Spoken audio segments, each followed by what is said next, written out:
Ndi nthawi ya nkhani ndipo usiku uno muli ndine RONALD MPASO poyamba nayi mitu yake. Bwalo la milandu lapeza Atom mpinganjira olakwa pa mlandu ofuna kupereka ziphuphu kwa oweruza milandu wachisankho. Mtsogoleri wa dziko lino walimbikitsa kugwira ntchito za umoyo kuti apitirize kugwira ntchito yawo mwa ukadaulo. Ndipo mnkhani zina maboma asalima ndi nsanje ali ndi zofowoka zina pakagwiritsidwe ntchito ka ndalama zachitukuko. Ndi zimenezi ndi zina zambiri tiyeni tikhalire limodzi.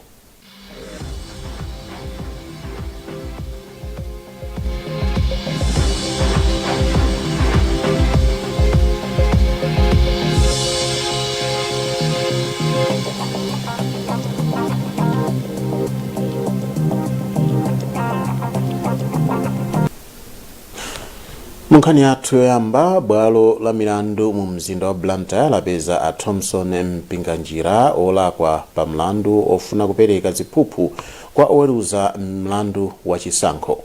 Ampinganjira amawaganizira kuti ankafuna kupereka chiphuphu kwa oweruza mlandu wachisankho cha mtsogoleri wa dziko lino cha mchaka cha 2019 kuti agamule mokomera mtsogoleri wakale wa dziko lino Peter Mutharika ndi bungwe la Malawi Electoral Commission.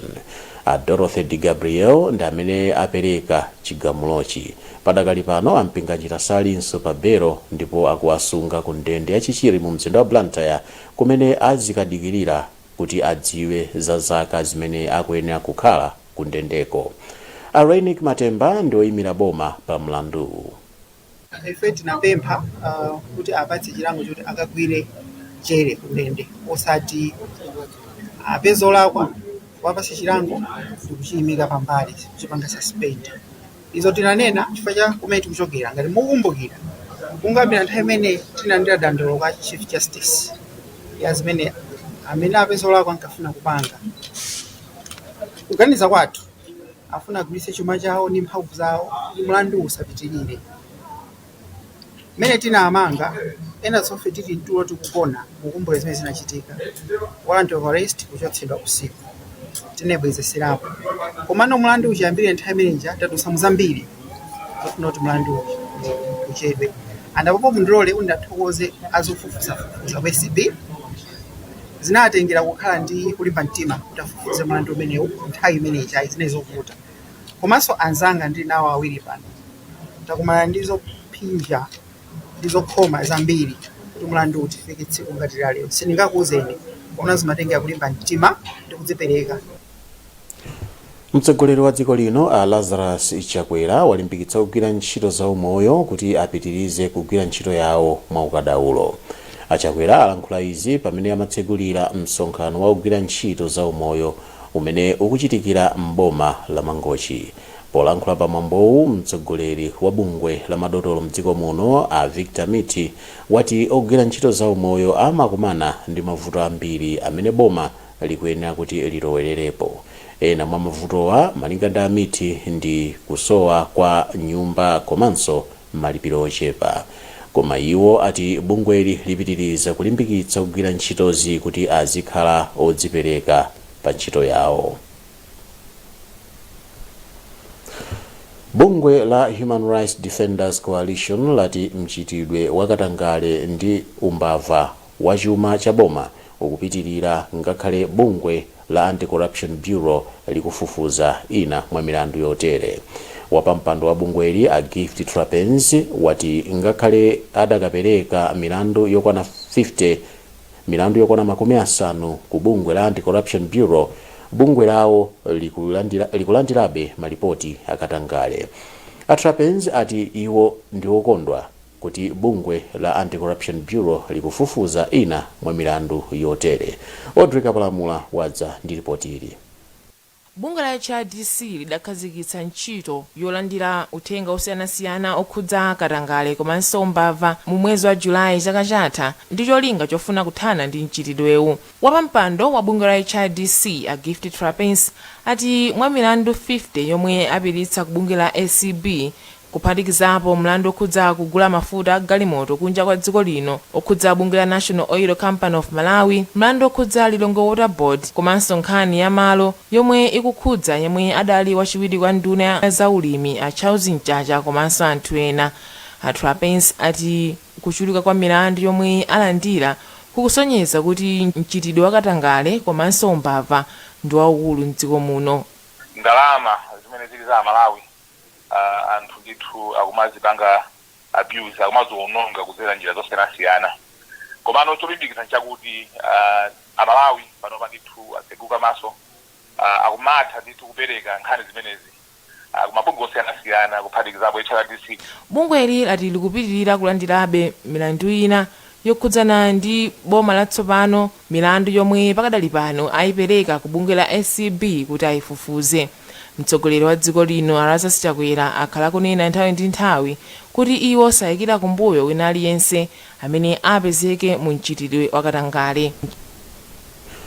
Bungwe la Malawi Economic Justice Network lati pakufunika kuonetsetsa kuti maboma ang'ono akugwiritsa bwino ndalama za boma. Bungweli lanena izi litapeza kuti anthu sakutsatira ndondomeko za thumba la chitukuko cha madera aphungu komanso cha makonsolo. Odrika Palamula wadza ndi ripoti ili. Bungweli lidachita kafukufuku owunikira amene chuma cha boma chikuyendera potengera chuma cha boma cha mchaka cha 2019 ndi 2020 komanso mu 2020 mpaka 2021 maboma ansanje komanso salima. Wamkulu wa bungwe la Merchin Abetha Piri ati pakufunika kuti pakhale mgwirizano wamphamvu pakati pa magulu omwe amalondoza ntchito za boma komanso zitukuko zosiyanasiyana. Ma project ambiri sakufikiridwabe ngakhale kuti chaka ndi chaka budget imadusidwa ku parliament, chaka ndi chaka ndalama zimapita ku council, koma timakambabe za ma project amene sakupereka tanthauzo lenileni kapena kuti sakumalizidwa kwa zaka zosiyanasiyana. Chonsecho timagwiritsa ntchito ndalama zosiyanasiyana zimene mwina mwa izo ndi ngongole zimene boma timatenga. Kafukufuku kwasonyeza kuti ntchito zambiri sizikutsatira ndondomeko zoyendetsera thumba la CDF komanso DDF zomwe zachititsa kuti ntchito zina zomangamanga zikhalitse.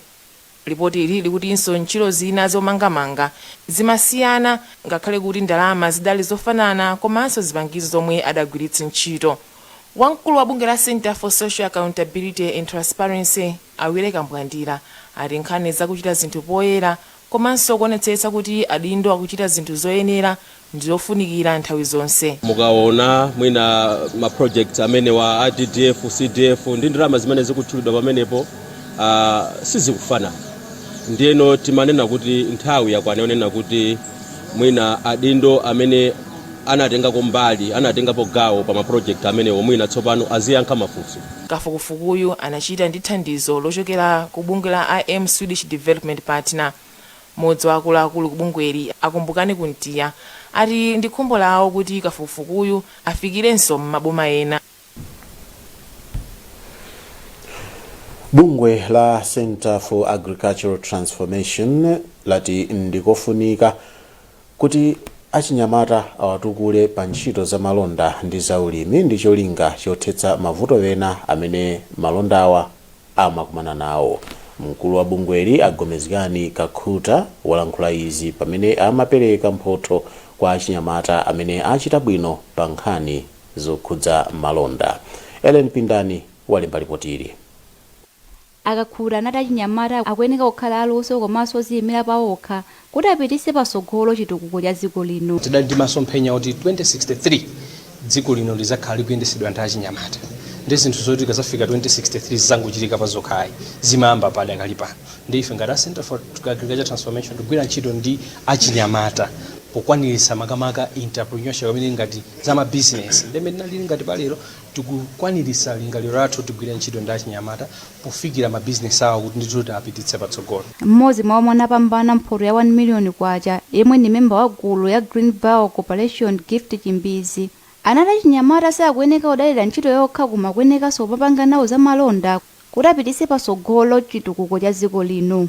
Panopa tikuyesetsa kuti mwina tipange produce maize ndi makampani akuluakulu osiyanasiyana m'Malawi. Ena mwa omwe anapambana pa mpikisano ndi monga New Dawn Enterprise, Farm Kings komanso kuphindu agirikampani. Boma lapempha makampani ang'onoang'ono kuti azipanga katundu yemwe angathandize kulimbana ndi kusintha kwa nyengo. Mlembi mundu unaona za malonda apita Simbani wati makampani ang'onoang'ono akuyenera kugwiritsa ntchito njira zovomerezeka popanga katundu kuti zisamaononge chilengedwe. Josephine Chipofya walemba ripoti limene akuwerenga Feston Malekezo. Mlembi kunduna waona za malonda apita Simbani anayankhula izi lachinayi kumzuzu pamwambo umene bungwe la Malawi Bureau of Standards komanso la Small and Medium Enterprises Development Institute anakonzera anthu ochita malonda mu mzindawu. Masiku ano nkhani yolimbikitsa kusunga chilengedwe ndi nkhani imene ipatsogolo kwambiri, ndiye ama Bureau of Standards nawonso ali patsogolo kulimbikitsa nkhani imeneyi chifukwa safuna kuti chilengedwe chathu chionongeke. Ndiye ngati anthu akupanga mwachitsanzo mwina tese kuti makala apange makala mosonyeza kuti mitengo isathe. Payankhulapo Cement Business Information Specialist Harvey Chiwaya anati bungwe lawo limalimbikitsa anthu amene akuchita malonda kuti azisamalanso chilengedwe pomwe akukonza katundu osiyanasiyana. Tikuziwa kuti chilengedwe chikupita, komano timalimbikitsa nthawi zonse kuti pamene apanga product yawo antise kuti chilichonse chimene akugwiritsa ntchito kandi moto kandi chani sakhale chikutulutsa utsi, chifukwa utsi umapezekanso kupanga contaminate ndi product ija komanso umathanso kusokoneza surrounding areas pamene akupangira product yawo. Mmodzi mwa anthu amene apindula nawo maphunzirowa Miriam Msoya ati ndosangalala kuti chiphaso chimene amadula pokonza katundu osiyanasiyana chachepesedwa ndi theka zimene zithandizire kuti katundu wawo azikhala ndi ziphaso ndipo atha kumamugulitsa m'mashopu akuluakulu osiyanasiyana m'dziko muno. Maphunzirowa anakonzedwa kuti aphunzitse anthu amene amakonza malonda osiyanasiyana ku chigawo chakumpoto mmene angasamalirire katundu wawo komanso kuti azimukonza mwaluso. Mukuona nkhani kuchokera kuno ku wireless yakanema ya Times TTV. Tikhati kupitiriza kupatsirani nkhani izi posachedwapa, musatalikire.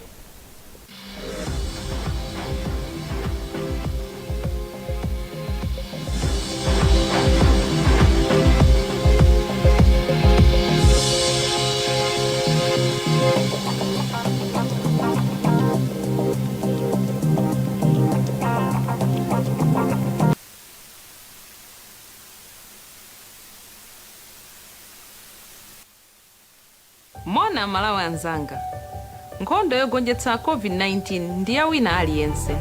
Tili limodzi. Ine ndinasankha kulandira katemera wa COVID-19 atangoyamba kuperekedwa. Chifukwa monga namwino, moyo wanga, umoyo wa odwala amene ndimawasamalira, abale anga, ndi dera langa, ndi zinthu zomwe ndimazika pa mtima panga kwambiri. Katemera wa COVID-19 anditeteza ine ndi ena omwe analandira katemerayo ku chiopsezo choti tingadwale mwakayakaya, kugonekedwa mchipatala, kapena kutaya moyo wathu chifukwa cha COVID-19. Kulandira katemerayo kutithandiza kuthana ndi mliri wa COVID-19 limodzi. Ziwani zambiri za katemerayo ndi kupanga chisankho cha nzeru. Sankhani katemera, tetezani tsogolo.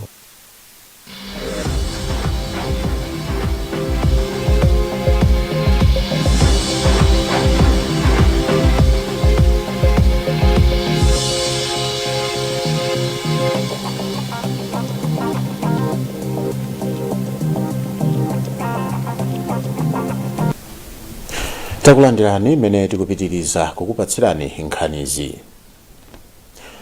Nduna yazofalitsa nkhani ya Gospel Kazako yati boma lili mkati mofuna kukonza lamulo loyendetsera ntchito zotumiza ndi kulandira katundu m'dziko muno. Akazako anena izi mu mzinda wa Lilongwe atakayendera kampani yotumiza katundu ya Ankolo imene mwini wake ndi Malawi. Ndunayi yapemphanso nzika za dziko lino kuti zizithandiza kutukula mabizinesi amene eni yake ndi Malawi.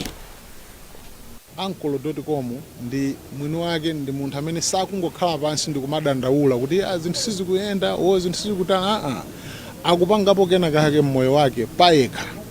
Choncho boma likaona zinthu ngati zimenezi timafuna kuti tipite tikamulimbikitse munthu uja komanso poti sector imene is regulated tikamve kuti kodi mavuto anu ndi otani. Chifukwa pakali panopa chimene chachuluka nchionena kuti anthu ambiri akungodandaula. Tikudziwa kuti pali zinthu zodandaulitsa, koma nthawi zonse kungokhala kudziwika mamandu kumangodandaula sitingapite kwina kulikonse. Tikuyenera kuti tigwire ntchito, boma ndi anthu ake ayimirire pamodzi, boma lipange mbali yake komanso anthu apange mbali yawo kuti tithe kupita kutsogolo. Nduna zofalitsa nkhani a Gospel Kazako. Ndipo mkulu wa kampani ya Ankolo a Owen Kamwendo wati ngakhale kampani ikukumana ndi mavuto, malonda akuyenda bwino. Anduna kwambiri afotokozera amene business ikuyendera. Anduna kwambiri afotokozera amene business ikuyendera. Tafotokozeranso zimene zikuyenda bwino. Tafotokozeranso zina zimene zikuoneka ngati sizikuyenda bwino koma zofunika kukonza. Zambiri zimene sizikuyenda bwino zisizoti nzoti zingokonza pompo yayi. Zimafuna ndithu kanthawi ndithu anthu ena awerenge mabuku akonzekonze kuzikonza bwino. Ndete afotokozera iwo ngati mkulu wathu akati yaonera kubomako kuti nena mwina nkuyamba kutikonzera. Mavuto amene tikumanawo si ambiri kwenikweni. Mavuto amene tikumanawo pakadali pano mwina ndio kuti takhazikisa kumene zina ndi zina tikuphunzira, koma sitingati pali vuto loti tikumaka kugona nalo tulo yayi. Alimi ati mboma la Tcholo pansi pa gulu la Sukambizi Association Trust adandaula kuti ulimi ndi malonda ati sizikupita patsogolo. Iwo anena izi pamwambo oyendera malo olima tii umene anakonza abungwe la Tea Research Foundation for Central Africa. Zambiri mlipotiri. Malinga ndi Austin Changazi, mkulu wa Sukambizi Association Trust, anati ulimi wa tii sukukula malinga ndi mmene amayembekezera kamba kakusintha kwa nyengo kumene kwakhudza ulimiwu. Iwo anati mbuyomo pamene dziko la Malawi linayamba ulimi wa tii, nyengo ya mvula inali yabwino ndipo nthawi imeneyo ulimi wa tii umayenda bwino. Koma ngakhale izi zili chonchi, Achangazi anafotokoza kuti alimi ang'onoang'ono olima tii apindulapo pa upangiri umene akhala akuphunzitsidwa komanso mbewu zimene akhala akupeza ku bungwe la Tea Research Foundation. Chifukwa cha kusintha kwa nyengo, Tea Research Foundation yathandiza kwambiri chifukwa cha mbewu yatsopano imene ikubwera pansika. Alimi ang'onoang'ono chaka chilichonse akugwiritsa ntchito mbewu imeneyi imene imapirira kwambiri kuchilala, komanso zokolola zimachuluka, komanso imalimbana kwambiri ndi matenda amene abuka chifukwa cha kusintha kwa nyengo. Pakadali pano a Nicholas Mphangwe amene ndi mkulu woyang'anira zakafukufuku ku bungwe la Tea Research Foundation anati bungweli lakhala likupanga mbewu zatsopano zosiyanasiyana zimene zikukwaniritsa kuthetsa mavuto amene ulimi wa tii ukukumana nawo pakadali pano. Ntchito imeneyo yakhala ikuyenda bwino chifukwa chonena kuti mavaraiti amene tikutulutsa panova quality yawo ndi yabwino kuyerekeza ndi tii amene anadzalidwa kuchokera kumphesi. Ndi chifukwa chimenecho amene atenga mavaraiti atsopano ali ndi chikhulupiriro ndithu ndi kuthekera kuti akhoza kukapikisana nawo ku misika yakunja. Mkulu wa bungwe la Tea Research Foundation Dr. Jonathan Mkulimbira analangiza alimi kuti azitsatira malangizo amene bungwe lawo limapereka. Takhala tikutumikira kwakukulukulu ndi kutulutsa mitundu yatsopano ya mbewu ya tii imene ikupereka zokolola zochuluka komanso yopirira kamba ka nyengo imene ilili, ndiponso imene ngati patakhala vuto la matenda imapirira ku matenda amenewo. Cholinga cha mwambowu chinali chofuna kuonetsa alimi ati komanso anthu ena amene amagula tii upangiri osiyanasiyana umene bungweli lakonza pakadali pano. Mu nkhani za masewero, timu ya Nyasa Big Bullets yagonjetsa AMAZULU ya ku South Africa ndi chigoli chimodzi kwa zii mapamasewero amene achitika madzulo ano. Chiukepo Msoya ndi amene anamwetsa chigolichi kuthandiza timu ya Nyasa Big Bullets kuti iyambe bwino mpikisano wa CAF Champions League. Osewera wina wa Bullets Yamikani Fodya anampatsa red card mugawo loyamba kuti Bullets imalize masewerowa ndi osewera 10. Matimuwa abwerezana loweruka pa 18 September ku Bingu National Stadium mu mzinda wa Lilongwe. Nkhani zathu ndi zomwezi koma tisanasiyane na inso mitu yake. bwalo la milandu lapeza a Tom Mpinganjira olakwa pa mlandu ofuna kupereka ziphuphu kwa oweruza mlandu wa chisankho. Mtsogoleri wa dziko lino walimbikitsa ogwira ntchito za umoyo kuti apitirize kugwira ntchito yawo mwa ukadaulo. Ndipo mu nkhani zina, maboma asalima ndi nsanje ali ndi zofowoka pakagwiridwe ka ntchito zoyang'anira ndalama zachitukuko. Kumbukirani kuti mukhoza kupeza nkhanizi ndi zina zambiri pa makina a intaneti pa www.times.mw, pa Facebook pa tsamba la Times 360 Malawi, komanso pochita subscribe ku 1895, komanso pa Twitter @Times360 Malawi. Chonde sambani manja pafupipafupi, khalani mutayika ndi anzanu, valani masiki nthawi zonse, komanso kabaitseni katemera kuti mudziteteze ku matenda a COVID. Munali ndi ine Ronald MPASO, ndikufunirani usiku wopambana.